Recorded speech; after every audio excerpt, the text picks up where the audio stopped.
ex-husband was still laughing when I carried the last box out to my car. Not a mean laugh, exactly. More like the kind a person makes when they've already decided you're a punchline and they're just waiting for everyone else to catch up. He stood in the doorway of the house we had shared for 19 years. The house that was now legally his because I had been foolish enough to let his name be the only one on the deed. And he said, "Where are you even going to go, Elaine?" I didn't answer. I put the box in the trunk next to the others, got in the driver's seat, and pulled out of the driveway without looking back. I was 67 years old. I had 4 boxes, a Buick with 94,000 miles on it, and $2,300 in a checking account that I'd opened 6 months earlier in my name only, the one smart thing I had done in an otherwise catastrophic year. I drove to Extended Stay America off Route 9 and paid for 2 weeks up front. The room had a kitchenette and a bed and a window that looked out onto the parking lot. I sat on the edge of that bed the first night and tried to feel something useful, like anger or determination. What I felt instead was a kind of grey flatness, the way the sky looks in November, right before it decides whether to rain. I'd been a school librarian for 31 years in Dayton, Ohio.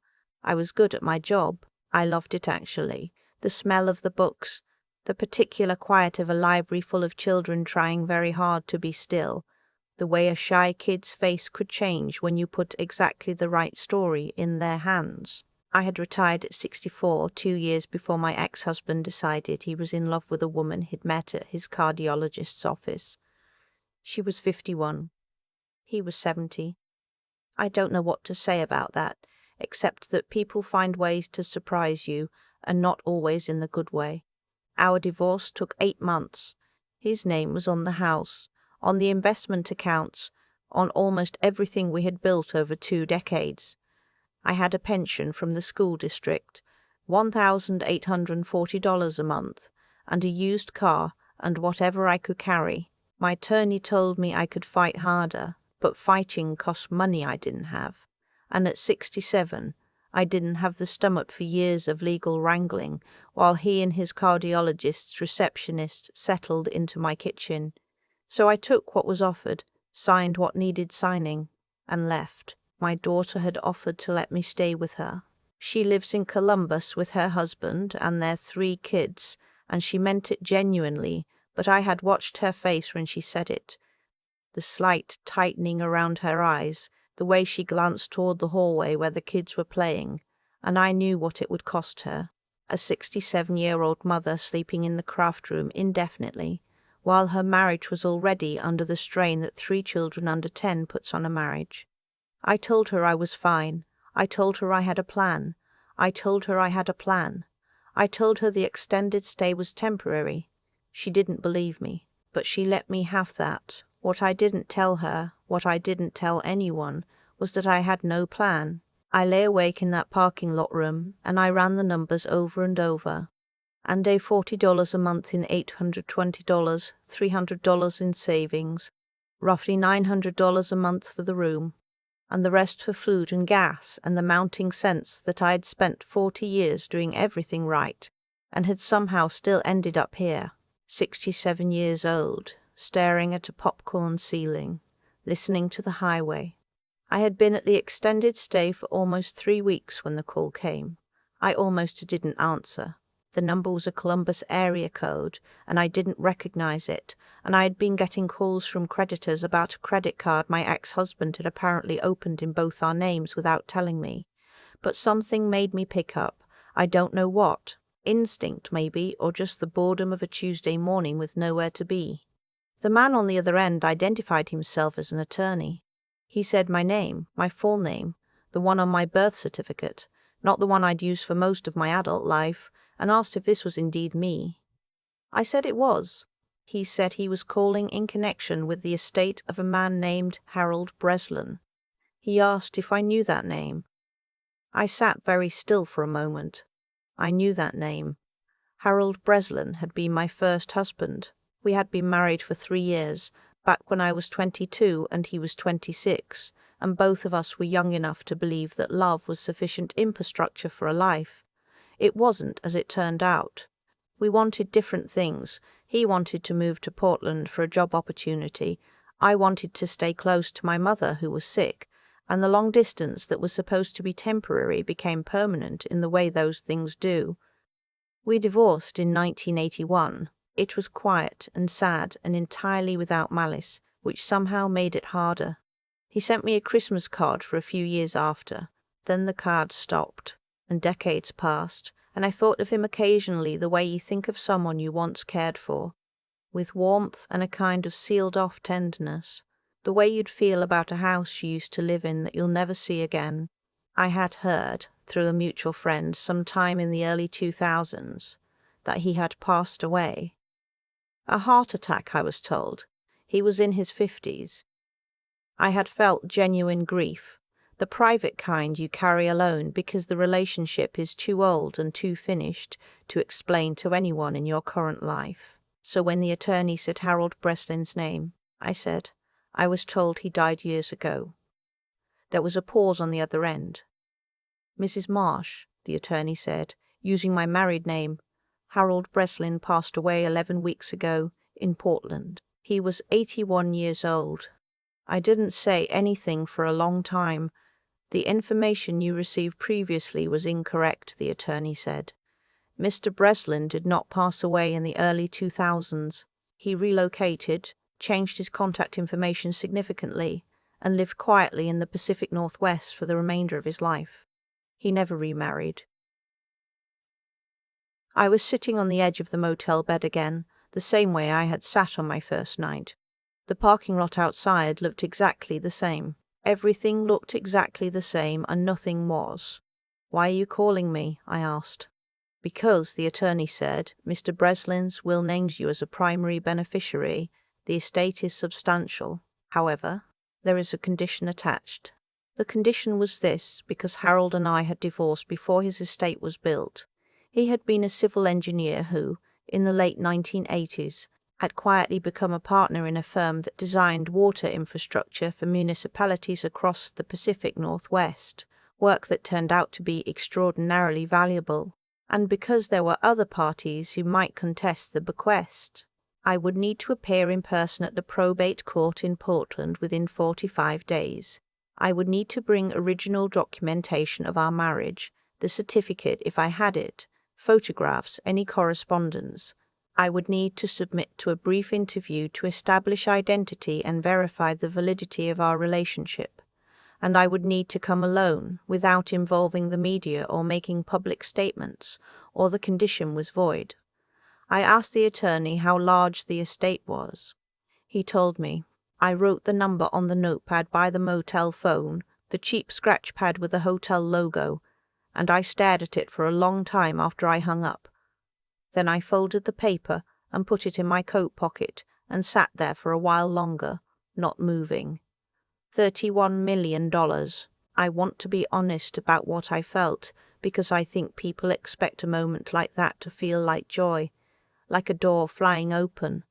What I actually felt was fear, a complicated, stomach-dropping fear, because I had learned over 67 years that things that seem like rescues sometimes aren't, and because I had no way to verify that the call was real, and because the number was so far outside the coordinates of my actual life that my brain simply refused to process it as a real thing.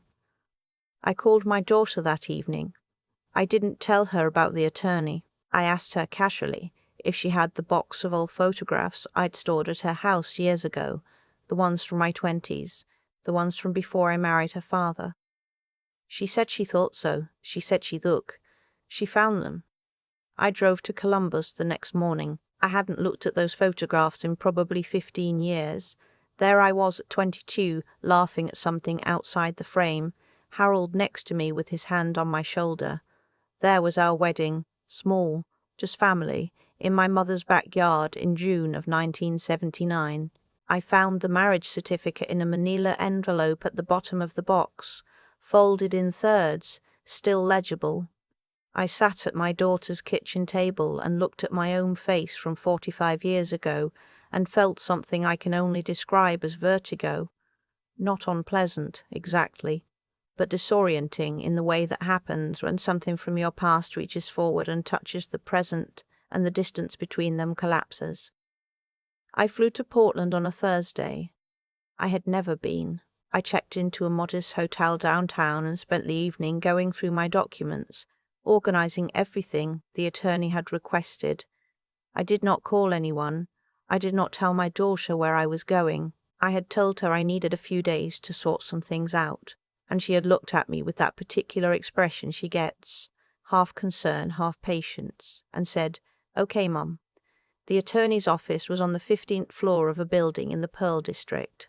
It was quiet and serious and smelled like wood polish.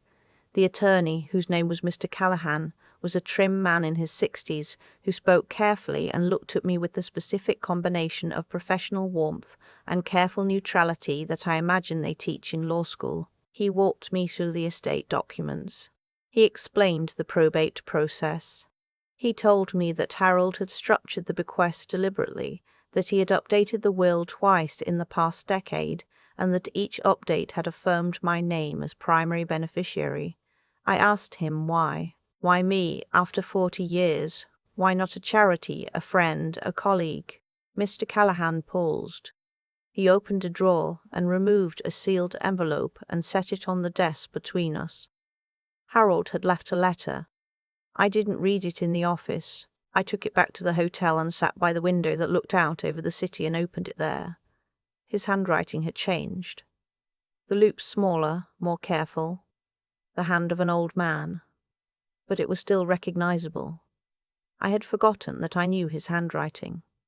Memory is strange that way. He wrote that he had followed my life at a distance through mutual connections, enough to know what had happened. He wrote that he had watched me raise a good daughter and build a career and give 30 years to children who needed someone to put the right book in their hands, and that he had thought of me often. He wrote that he had no children of his own, and no living family, and no one he loved more, even across the years, even without contact, even with all the geography and time between us. He wrote that he was sorry for the ways he had failed when we were young. He wrote that the estate was mine to use as I saw fit, and that the only thing he asked was that I live well. I read the letter twice. Then I folded it and put it in my coat pocket beside the notepad from the motel, and I looked out at Portland in the evening, and I cried. Not from happiness exactly, from the specific tenderness of being known by someone you had lost, of being thought of across decades by a quiet man who had loved you in his way, and then let you go and never said so. What I did not expect was the other party. Harold had a nephew, his sister's son, a man named Craig who lived in Scottsdale and had apparently been managing certain aspects of Harold's affairs in the final year of his life, when Harold's health had been declining and he had needed some administrative help. Craig was pleasant-looking, somewhere in his mid-50s with a firm handshake and the careful smile of someone who is doing math behind his eyes at all times. I met him at the probate hearing. He sat across the room with his own attorney, and he looked at me with an expression that was not quite hostile, but was definitely not warm. His attorney argued in measured legal language that the will as written was potentially the product of what they called undue influence of sentiment, that Harold, elderly and increasingly isolated in his final years, had been unduly fixated on a marriage that had ended 40 years prior, and that this fixation represented a compromised state of decision-making. They submitted a letter, allegedly from Harold's physician, suggesting that his cognitive state in his final year had been inconsistent.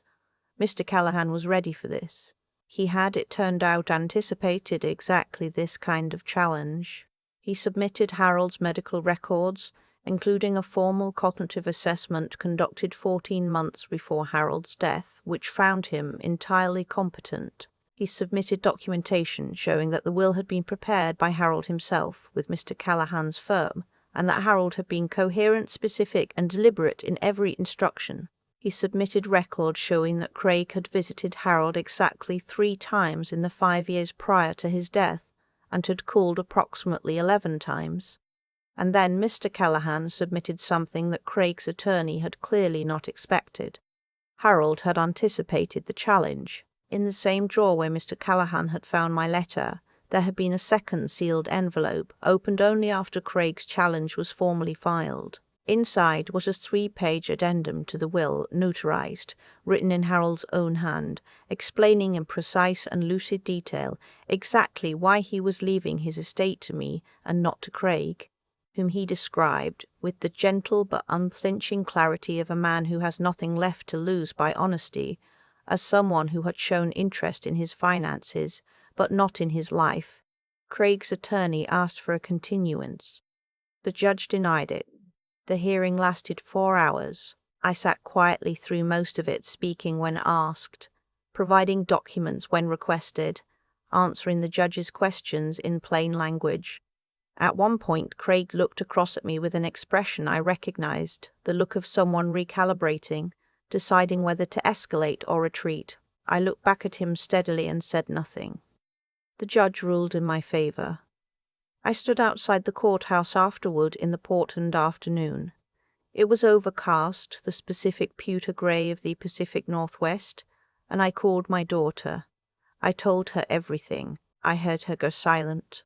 And then I heard her exhale, and then I heard her laugh, not the laughing at kind, but the laughing because, what else do you do kind. She said, "Mom." Just that. Just my name, the way she's said it since she was small. I told her I was going to stay in Portland for a few more days to handle the paperwork. I told her that when I got back to Ohio, I was going to find a proper apartment. Not a motel room, not a craft room, a real apartment with a lease in my name. I told her I was going to be fine. She said she knew that. She said she had always known that. What I did with the money is, in some ways, the less important part of the story, but people always want to know, so I'll say it plainly. I bought a condominium in a quiet neighborhood in Columbus, close enough to my daughter that I can see my grandchildren on a Tuesday, but far enough that I am not in anyone's way. I set up a college fund for each of the grandchildren. 3 funds, 1 per child, enough that they will not have to choose a school based on what they can afford. I made a significant donation to the Dayton Public Library system, which had given me 31 years and deserved something back. I gave my daughter and her husband enough to pay off the rest of their mortgage, which I knew was a source of quiet stress. And I watched her face when I told her, and I have no interest in describing that, because some moments belong only to the people in them. I kept the rest, invested it, with the help of a financial advisor my attorney recommended, in a way that means I will not spend the remainder of my life doing arithmetic at 2 a.m. I have not spoken to my ex-husband since the day I drove away. He does not know about the inheritance.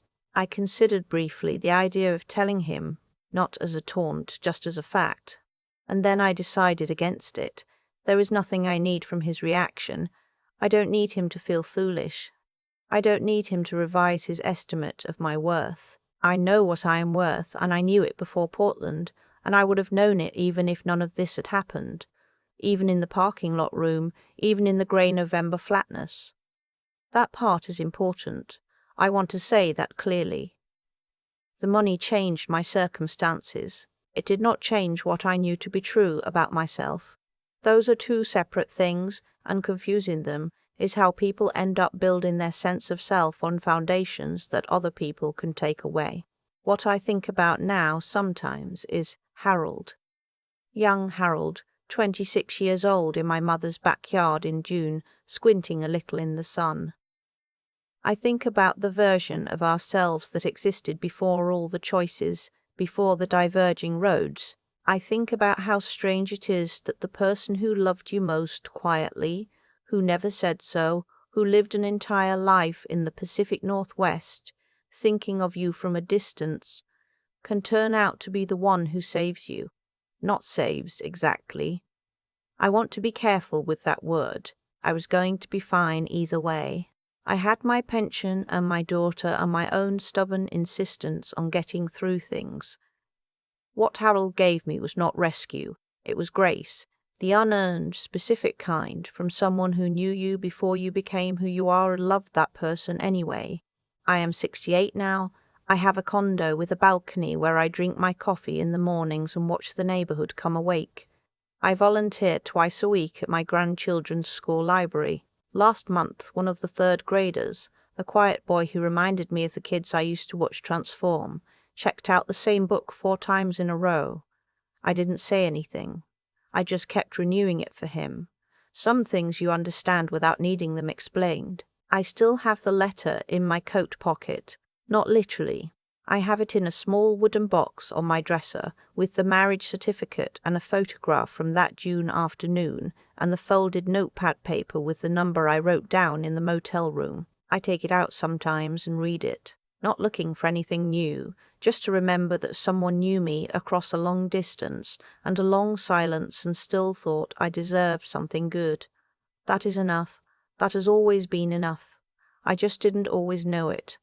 I've thought a lot about why things unfolded the way they did, not in a mystical sense. I'm not someone who believes the universe arranges things as reward or punishment, but I do believe that the choices a person makes, quietly and consistently, over the course of a lifetime, tend to accumulate into something. They build a record, and that record, eventually, speaks. Harold kept updating that will. Twice in the last decade of his life, he sat down with Mr.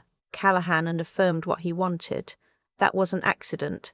That was a man who had watched from a distance and made a judgment. Not about my circumstances, not about whether I was successful or struggling, but about the kind of person I had been across 40 years of living. He saw the librarian who stayed in Dayton to be near her sick mother. He saw the woman who raised a daughter alone through the harder years. He saw someone who showed up, quietly, without requiring an audience, and he decided that person deserved something good. I think about Craig, too, Harold's nephew, who visited 3 times in 5 years and called 11. There's nothing criminal in that. People get busy, families drift, but there is a kind of arithmetic to how we treat people when we think nothing is at stake, when there's no obvious benefit to showing up. And that arithmetic catches up with us in ways we don't always see coming. Craig had calculated that Harold's estate was an asset. What he hadn't calculated was that Harold had been paying attention the whole time. That is the part I want people to sit with if they take anything from my story. Not the $31 million. That was luck, plain and simple, the specific, unearned grace of being loved by someone thoughtful. What is not luck is what Harold saw when he looked at my life. The years I spent in that library, the deliberate way I chose not to burden my daughter when everything in me wanted to accept her offer and collapse into someone else's care, the 3 weeks in a motel room where I ran the numbers every night and did not call anyone and did not give up and did not stop thinking clearly. Those things were mine. I built those. No one gave them to me, and no one could take them away. Hardship has a way of showing you what you're actually made of, and most of us, I think, are surprised by what we find. I was. I thought I would be more afraid. I thought the parking lot room would break something in me. Instead, it clarified things. It stripped away the version of myself that had been defined by a house and a marriage and a shared last name, and what was left underneath was still recognizable, still intact, a 67-year-old woman with a pension and a Buick and 31 years of knowing exactly how to find the right book for the right person at the right moment. That is not nothing. That was never nothing. My ex-husband laughed because he thought he knew what I was worth, and he thought the answer was, not much, not any more, not at your age. He was wrong, but I don't need him to know that. His opinion of my value was never accurate and was never the point. The point is what I knew about myself in that motel room, before the attorney called, before Portland, before any of it changed. The point is that I got in the car,